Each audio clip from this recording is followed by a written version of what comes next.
Righto, welcome back. With my new snap-on pointy stick thing. Righto, what do we know? Oh, I don't know, you're the one who's running this shit, Joe. Oh no, I don't run it, I just supervise it. Righto, she's disassembled. She's stripped down, clean, as we said, 6 bearing sets. So right side of the trail now, all the outer bearings are whacked in. We're going to flip these hubs over in a minute and do the inners. Then Daniel's going to have a fun time fucking hand packing 12 bearings and reassemble it and slap them back on. And with a bit of luck, we'll be done in about 4 hours. So we've done outer bearings and grease saving caps on each one. All smacked in, done. The way we smack these in is we use an old bearing cup. We cut a slit in it so it compresses down. We sit that on top of our bearing cup, like so, and we whack it in with a hammer. So we've cut our old bearing cone in a hammer, put a slit in it, it goes in, it slides in there perfectly. We've had to forego a hammer. It was a good king chrome hammer, but we've had to go down to a stumpy size because we're not removing wheels off the hub. So that will allow us to whack that in without clipping old mate's Durabright rims, which you're probably not going to be happy with this. So anyway, so that's how we've whacked them in. We're going to reverse the hubs and we're going to do the exact same on the other side.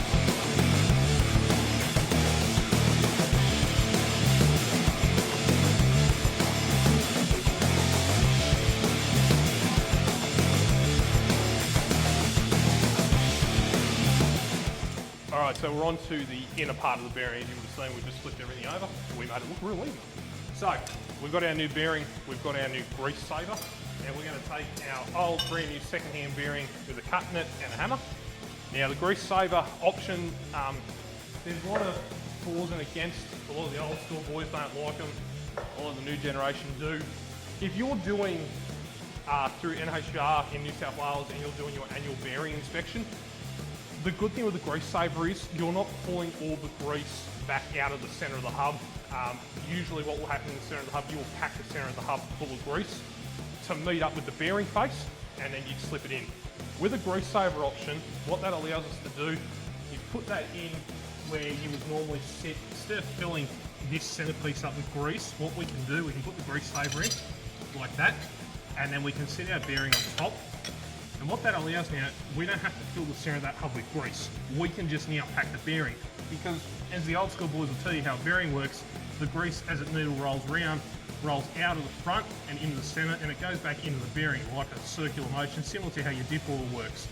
With the grease saver, what that does, instead of going all the way to the centre of the hub to rotate out new grease and rotate around, it just goes to that cap end and it rotates around and goes back in again. Okay, so this now saves us from packing the centre of these hubs with grease. And like I said, if you're doing annual bearing inspections at NHR, you're going to want this option. You're going to save a lot of money on grease by going this way. And it's pretty standard at BPW now. There's nothing special. They are a standard BPW kit. We'll run you through what's in them. When we're doing a bearing inspection and repack, I'll only put genuine BPW kits in for one reason only. I can buy that kit for an eco hub out of BPW. I can have a brand new hub seal O-ring and seal runner. I can have the cover up for the ABS toner. I can have a brand new dust cover, a brand new washer, brand new split pin, full set of bearings, everything but the hub nut and the hub cap. So every wearing item in the hub, we get brand new out of BPW. We're not using any old wearing parts, where if you just go and buy a set of bearings, you're reusing the old hub seal runner, the old spacer washer, the old split pin that may have a hairline crack in it, using the old brittle plastic dust cover. Now, these ones we pulled out weren't too bad, but they do get heat affected through braking. So you get every wearing part comes new in the kit. So it just makes sense. There's not a lot of price difference between buying a set of bearings and buying a complete hub kit. I think there's like a $50 difference per hub kit. But if you're doing 100 to 150,000 Ks a year and you're doing annual inspections, this is a fucking no-brainer. If you're going to put these in and you're not doing annual inspections because you're not on NHR and you just want to see how far you get out of it, you should be doing this anyway, because you don't know if you're going to open it in 100 or 500,000 kilometres. So it's peace of mind, it's security. There's just a lot of, it's a no-brainer, realistically. So as we just touched on with the BPW kit, we get everything new. This was all the old gear we pulled out. As you can see, the space has got a little bit of wear on it around the edges. So it's not bad, but it has got a bit, especially around where it's been sitting up on the bearing. There is a noticeable lid there. Dust cover, like I touched on, they get a bit real. Like I said, that's not too bad. It's pretty good that it's come out in that condition. Usually they come out a lot worse than that. And our seal runners. as you can see, like you can see the difference there in the surface. That's been running on the bearing, and that's where the seal sits in. So just that difference alone there, like that sits on the bearing face. So as I said, is this gear out of spec or out of tolerance? No, it can all run again in my opinion. But for peace of mind, we don't know how long we're going to see this van again. We don't know if we're going to do another bearing repack on it. So from a repairer's mechanical point of view and warranty, it's a no-brainer. And if you've got a customer that's going to sit there and argue over $50 a hub per bearing, you probably should be working with that customer. We've got our bearings sitting in, we've got our old one. We're going to sit it directly on top. We're going to use our homemade lumpy. We're going to get it started.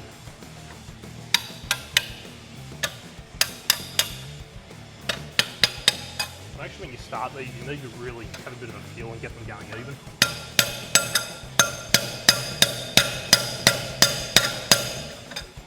Sometimes that does take a little bit of persistence, but you do get there.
Feel as we get down the hub, we start to locate a little bit better. This is where it starts to get a bit easier.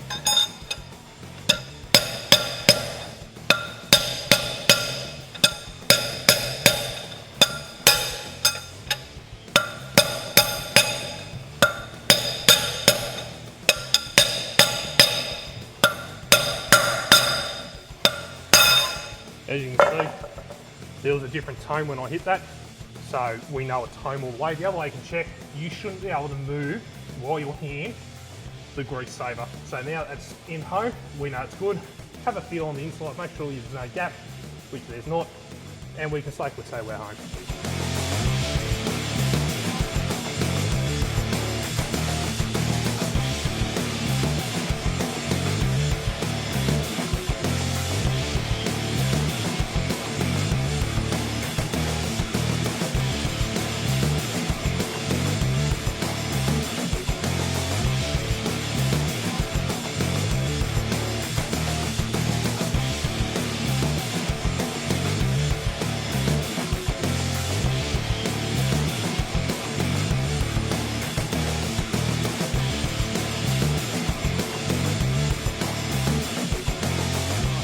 Alright, so we're at the point now where we've smacked all our bearing cones in and we're now at the point of packing.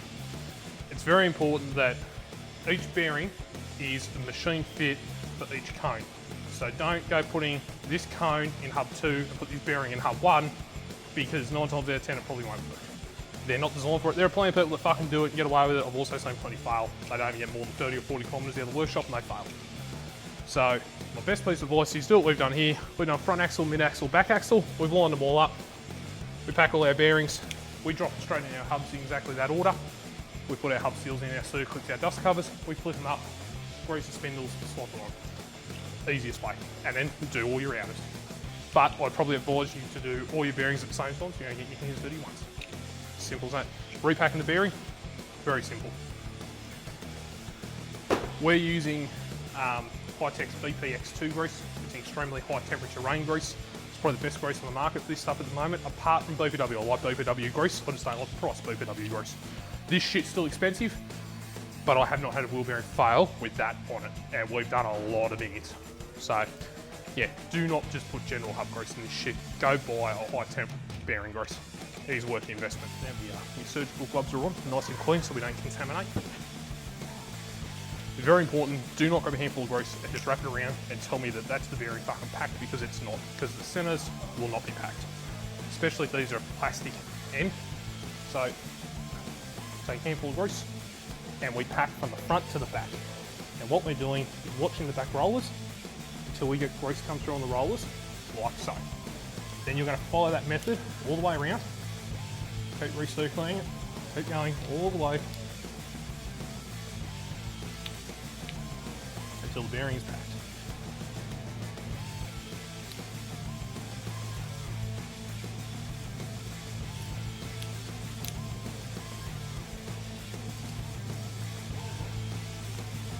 Sometimes I'll just go around half the time again just to make sure, but yep, we're there. Bit around the sides, doesn't need too much in the centre. Once that bearing's packed, that was out of the front axle from what I can see, so we're going to go straight to the front, which is behind me, a little bit just around the inside, and then drop it in, hub seal circlip done.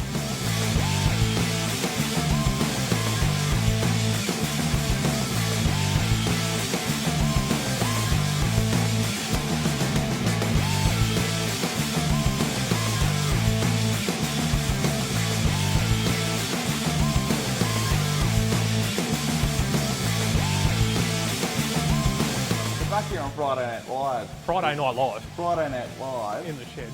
Right. In the shed. So we've assembled all our 3 hubs on the left hand side of the van. Daniel has packed all 6 bearings.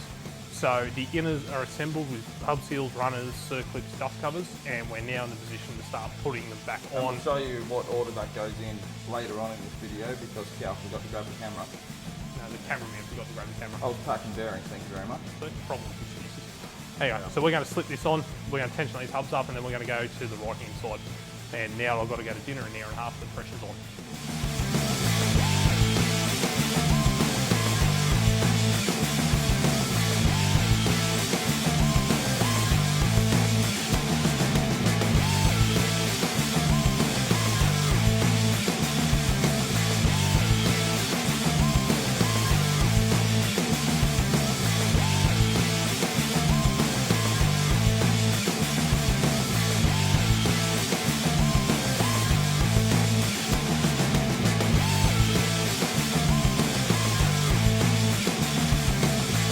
So now we've put our hub assembly back on.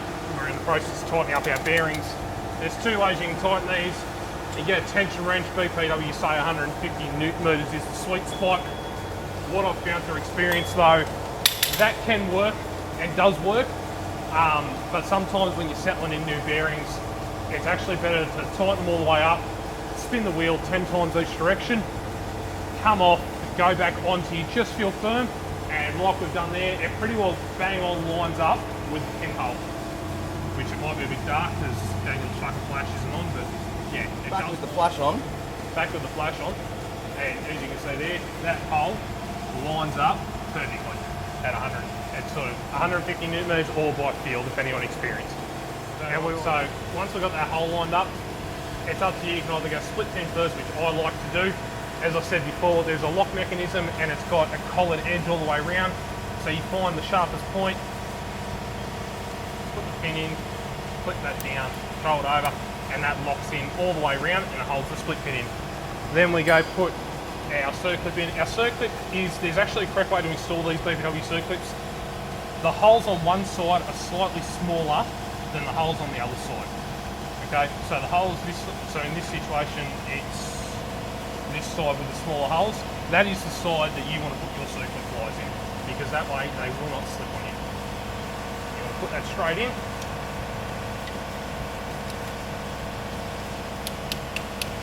And to make sure your circlip is in and located, flat blade screwdriver and a hammer in one of those holes. If you can rotate the circlip, your circlip's in properly. If you can't, your circlip's not in properly, readjust your hub nut again and start again. So we're back and we put that in there, we give it a tap, and that surface is moving freely, which is good. That means it's located, it's in the correct position, it's seated, and we can do the hubcap up to tension, and that hub is done.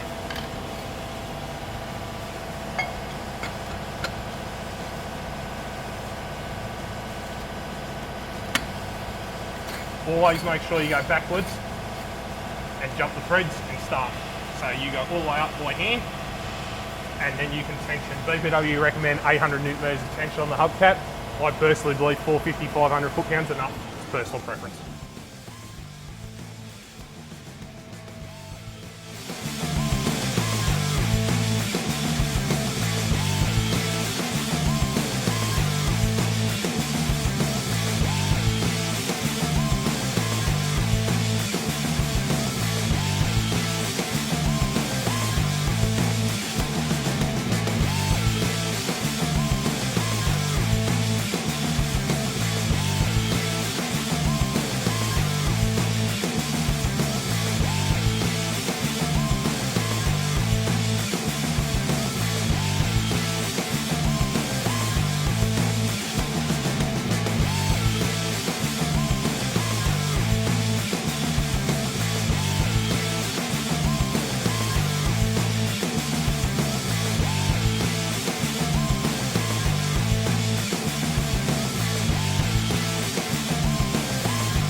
We've done the left side. We're now going to show you how to reassemble the hub on the right side. So we've greased that bearing and put it in already. We've put our new fucking hub seal on our runner with our O-ring in it. So with our hub seal and runner, we go blue side, so seal faces down, okay, and our O-rings in for the spindle. Straight down, push down, in. Again, next is our circlet. We look for the smaller hole side, which is this side.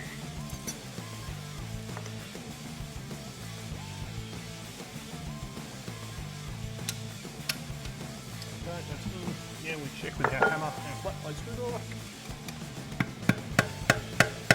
That's moving, that's located. Our new dust seal, just feel it around till it locates, push down, job done.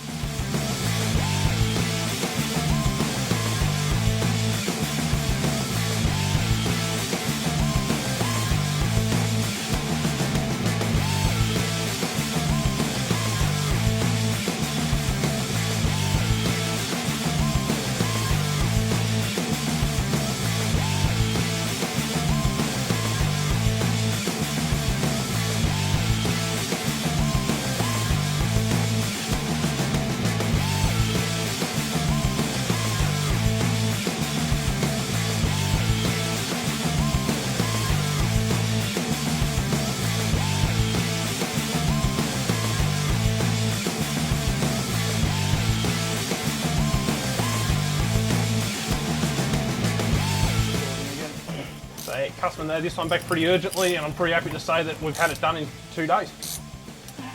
In and out. We were meant to do spring line bushes, but the customer's got an urgent job for it. It'll be coming back in about 4 or 5 days' time, and we will finish off our spring line bushes. But apart from the hubbo, we've pretty well had it done in 2 days. that's exactly right. Which is really good.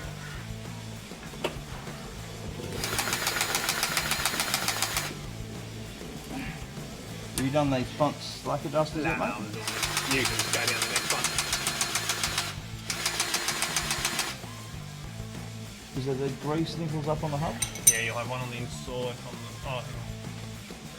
Yeah, you got one right there, and you also have one tucked somewhere there. Maybe sometimes a bit sneaky. Sometimes they don't have it. I don't think it does, right? Just can't say anything that's successful. So you got that one there. So you got one on the end of the S-cam rod. Yeah. What it's called, S-cam? S-cam.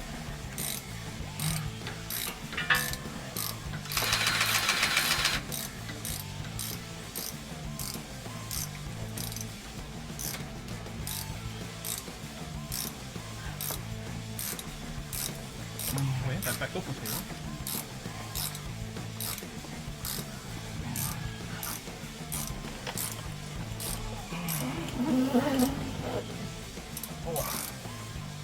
So, finish up our night. Why don't we have a bit of story time?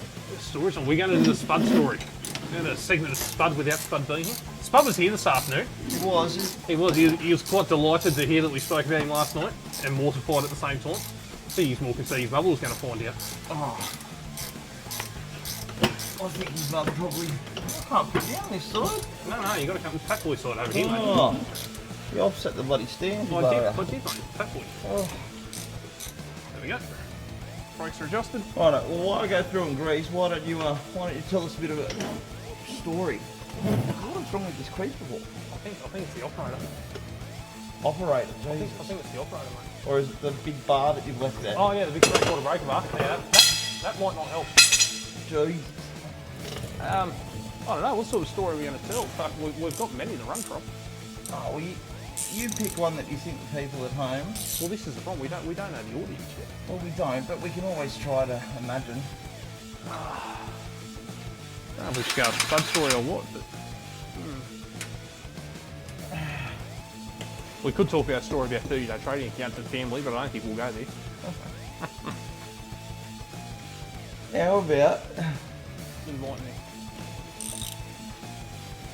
one of his Tinder date stories that he swears isn't Tinder date stories, but... Oh, should we talk about the maid? Yeah, do the maid Yeah, story. the maid. So Spud picked up pretty well one night and got this bird back to home and managed to convince her it was his house and that the reason the joint was so immaculately maintained was because he had a live-in maid and he had a gardener. And the next morning, after Spud does what Spud does, which I don't know how good he is, but anyway, it's another story. He says he's good. This girl comes wandering out of his bedroom up to the bathroom to use that, and then says to the maid in the kitchen on her way through, being Spud's mother, "I'll just have a cup of coffee, thanks, with some full cream milk." And needless to say, that didn't go too well when Spud come walking out of the house and said, "Anything else I can get for you?" And Spud went, "What are you on about?" And he goes, "Well, your date seems to think that I'm making her coffee and full cream milk." And Spud just stood there and looked at her and went, "Oh fuck, my story's unraveling here. This ain't gonna end well real quickly." And yeah, old love was out the front door pretty quick when shit worked out. Spud still lived with his parents, and they heard the whole ordeal the night before. So, fun times for Spud. Oh, fucking Spud, he always ceased to amaze me. Ceases to amaze you. I'm amazed fucking, yeah. Well, once we get this podcast going... Oh, we need to get Spud on for a We segment. will definitely be getting Spud on. We need Spud and Frosty on a segment together. I think that's going to be quite entertaining. Spud and Andrew. Oh. Fans, tyres and more. That'll be the name of it, definitely. Fans, tyres and Tinder. Did I ever tell you about the time that the leader and the brown snake? Is this the brown snake that made its way into the passenger seat of his ute? Yeah. And then made its way to your house? Yeah. Yeah, this brown snake was well travelled. Galea was driving through the national park, one of his favourite places. Oh yeah. And saw a brown snake in the middle of the road. I mean, most people would walk the other way, run the other way, but not Galea. He thought it was a good idea to pick this brown snake up by the tail, put it on the floor of his ute, and bring it home with him. But it didn't go to his house; it went to my house. Now, yeah, right. Okay, that's what you do with the I knew it was coming. What? Because he gave me a call on the way, and he goes, "Hey mate, you still got that tank out the back of your house?" And I said, "Yeah mate, yeah I do."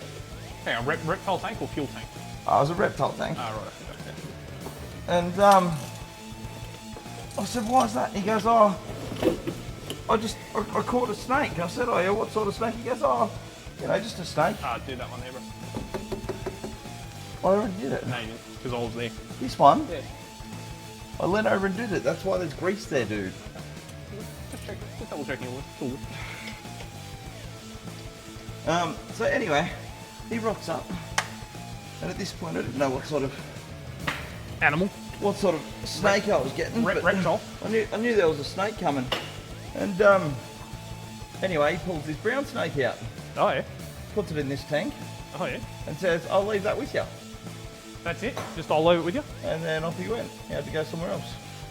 Me with priority, don't you? Oh, he came back. Oh, he came back? Oh, He thank came God. back. He came back to feed it. We kept it for a little bit, then we released it. You know. Yeah, mate got a bit hungry soon. Better him eating mice than me, you know. Yeah, that's true. Oh, I think that's our annual service done. I think that's it, mate. Very greasy, very dirty. And it's Friday night life. It's done. Oh, mate. Right, that'll do. And ciao for now.